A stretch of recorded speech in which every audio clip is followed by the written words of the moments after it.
السلام عليكم ورحمة الله وبركاته. ازيكم يا حبايبي؟ عاملين ايه؟ ان شاء الله تكونوا بخير، وكل عام وانتم طيبين. مناسبة العيد الكبير يجعله دخل عليكم بالخير جميعا ان شاء الله، وعلى الأمة الإسلامية جميعا بالخير يا رب ان شاء الله. احنا النهاردة هنعمل الرقاق اللي باللحمة المفرومة. دي اللحمة المفرومة معانا هيت بنعصجها، ده نص كيلو لحمة، وحط عليه بصلتين كده حلوين مقطعاهم ضربها مع الكبة كده، او تقطعهم بسكينة زي ما انت حابة. وتعصجي اللحمه بتاعتك وتحطي عليها بعد ما تتشرب تتعصج خالص، ما يكونش فيها ميه خالص.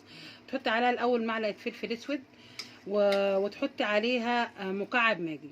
وبعد ما بتتشرب ده كله ما يكونش فيها ميه خالص وتتعصج معاك، تيجي حاطه عليها كوبايه ميه بكوبايه العصير، اللي هي الكوبايه دي، كوبايه ميه كده بكوبايه العصير. تشرب كوبايه الميه دي يا حبايبي، خلاص كده يبقى اللحمه كده اتعصجت معانا.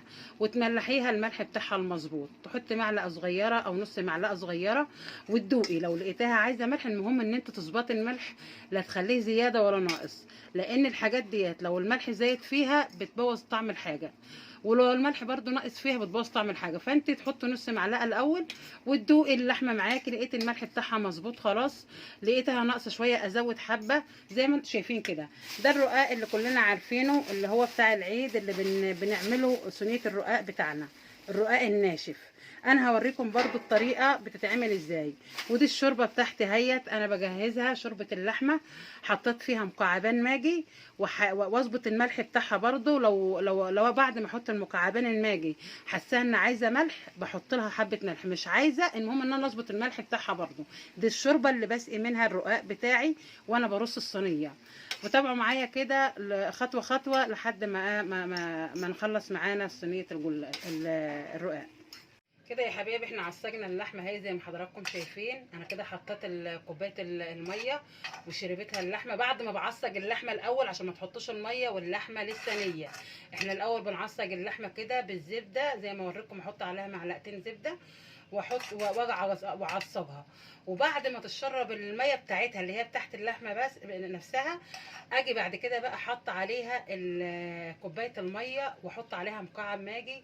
لو ادوقها لو هي محتاجيه ملح بزود حبه ملح، مش محتاجيه خلاص. كده اهي زي ما انتم شايفينها كده، هي شربت الميه زي ما حضراتكم شايفينها كده وتعصجت وكده تمام كده استوت وتعصجت معايا. وكده هبدا احط الزبده دي بتاعتي هيت انا مسيحاها، اللي انا هرشها كل ما احط رقاق ارش منها على الرقاقه دي الزبده بتاعتي، ورشات منها في الصينيه كده زي ما حضراتكم شايفين. الاول كده ابدا ارش في الصينيه وابدا ابل الرقاق بتاعي زي ما حضراتكم هتشوفوني كده. انا كده ببدا اهو. الشوربه بتاعتي جاهزه زي ما قلت لكم، حاطه لها مكعبين ماجي وخلتها خدت غلوه. وابل الرقاق بتاعي كده زي ما انتم شايفيني كده. امسك الرقاق كده في حاجه واسعه كده وابله زي ما حضراتكم شايفيني كده.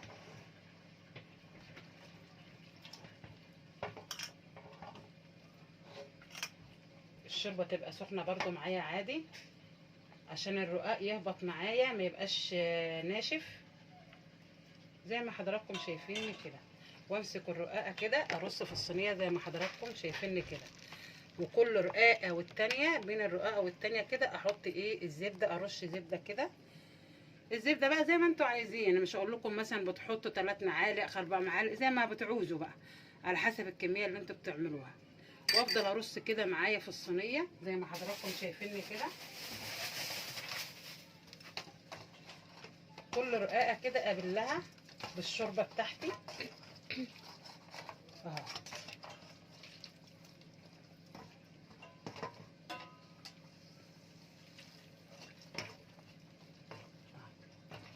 زي ما حضراتكم شايفيني كده انا ببل الرقاق بتاعي اهو بالشوربه،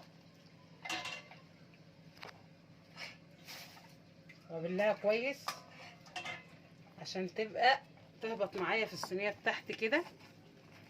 وارص كده يا حبايبي زي ما حضراتكم شايفيني كده، وارص كده برضو ارش عليها الزبده بتاعتي زي ما حضراتكم شايفيني كده. تقوم تطلع وانت بعد ما بتسويها في الفرن بندخلها الفرن وتستوي، تطلع معانا مورقه وحلوه مش معجنه ولا حاجه. وهوريكم، تابعوا معايا كده لاخر الفيديو. انا رصيت الرق اللي تحت اهوت، وهبدا احط اللحمه بتاعتي كده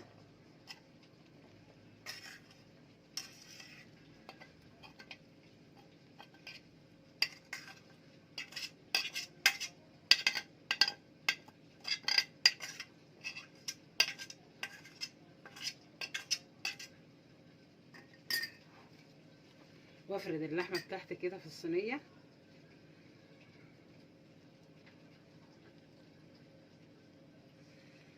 ده الرقاق اللي باللحمه، مش جلاش. جلاش حاجه، الجلاش اللي احنا بنجيبه طبعا الطري اللي هو بيبقى مجمد، ده عجين لسه يعني بيبقى مجمد. لكن ده رقاق ناشف. في الرقاق حاجه والجلاش حاجه، هو نفس الطريقه على فكره يعني، بس ديكها بيبقى جلاش كلنا عارفينه برضو. وده الرقاق اللي هو الناشف اللي بنعمله بقى في العيد وكده. فاللي حابب ده بيعمل، اللي حابب ده بيعمل يعني. ده الرقاق، ده طريقه الرقاق.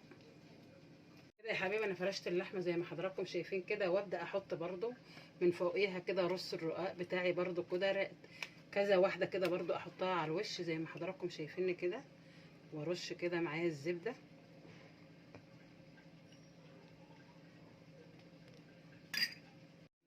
كده يا حبايبي. انا رصيت الصينيه بتاعتي اهي زي ما حضراتكم شايفين، ورش عليها برضو زبده من فوق كده عشان وشها يتحمر زي ما حضراتكم شايفين كده.